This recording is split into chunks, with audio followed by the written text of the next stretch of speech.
ఎవరెన్ని రకాల ప్రయత్నాలు చేసినా రాబోయే రోజుల్లో ముధోల్ గడ్డపై కాషాయ జెండా ఎగురవేస్తామని ధీమా వ్యక్తం చేశారు బీజేపీ నేత భోస్లే మోహన్ రావు పటేల్.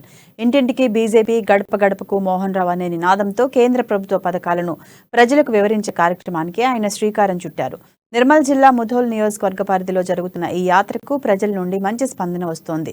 తమ పార్టీ నుండి అన్ని వర్గాల పట్ల సమభావంతో వ్యవహరిస్తుందని, ఎన్నికల్లో గెలుపు కోసం కర్ణాటకలో కాంగ్రెస్ లాగా రెచ్చగొట్టే చర్యలకు పాల్పడబోమని ఆయన అన్నారు.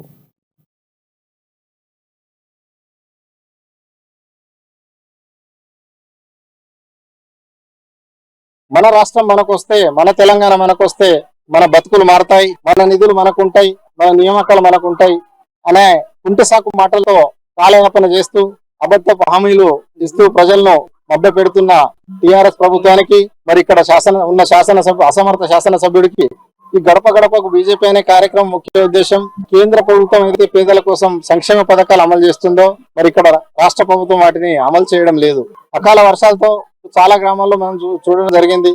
పంటలు చెడిపోవడం, నష్టం జరగడం అనేది జరిగింది. కాబట్టి రాబోయే రోజుల్లో మన తెలంగాణ రాష్ట్రంలో రామరాజ్యం, డబుల్ ఇంజిన్ సర్కార్ రాబోతుంది.